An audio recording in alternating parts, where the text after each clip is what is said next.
नमस्कार। हिंदी की पाठशाला यूट्यूब चैनल में आप सबों का स्वागत है। अब हम लोग पढ़ेंगे अब्दुल रहीम खान खाना रचित दोहावली का दोहा संख्या 267वां। दोहा है, वे रहीम नर धन्य हैं, पर उपकारी अंग, बाटन वारे को लगे, ज्यों मेहंदी को रंग, रहीमा ज्यों मेहंदी को रंग।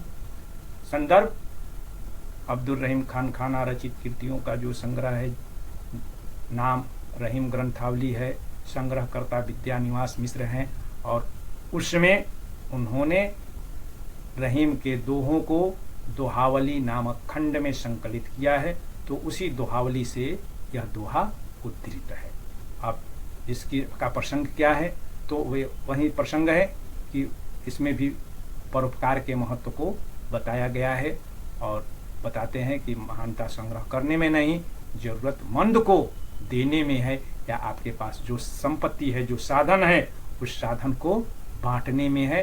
यानी कि जो आपके पास है वो जो है खाली हाथ आए हैं, मुट्ठी बांधे आए हैं, और हाथ पसार करके चले जाना है। कोई कुछ ले करके नहीं जाएगा।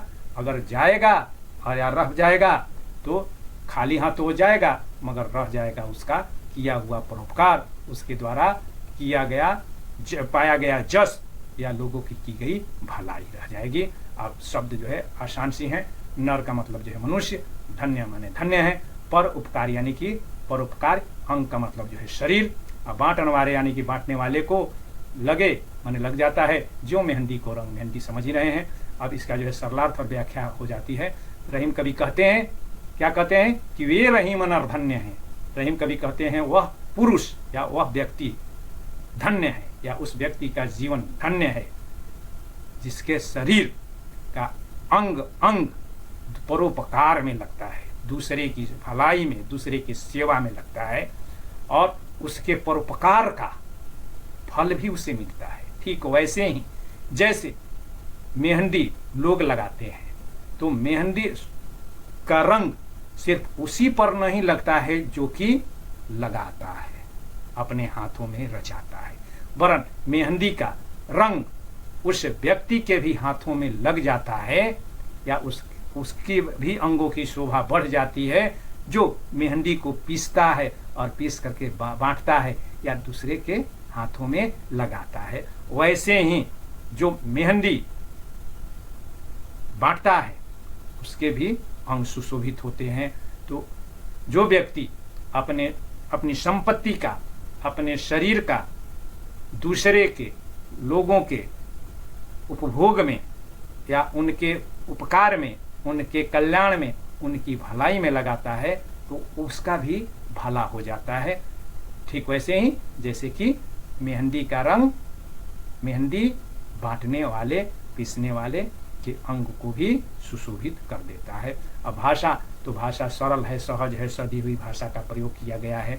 भाषा में लालित्य है, भाषा गंभीर भावों से युक्त है, और इसमें संगीत तत्वों का भी ख्याल रखा गया है, और यह ब्रज भाषा का परिनिष्ठित रूप इसमें प्रयुक्त हुआ है, और परिनिष्ठित और सरल भाषा का प्रयोग रहीम की विशेषता है। अब छंद तो दो पंक्तियों का है, और दो पंक्तियों का जो छंद होता है उसे दोहा कहते हैं, जिसमें 13 और 11 वर्णों पर यति यति यानी कि जो है ठहराव, यहाँ पर गिनेंगे हम लोग, तो 13 और 11 वर्णों पर यति यानी कि ठहराव है, और अंतिम में लघु वर्ण होता है, ग और ग। इसमें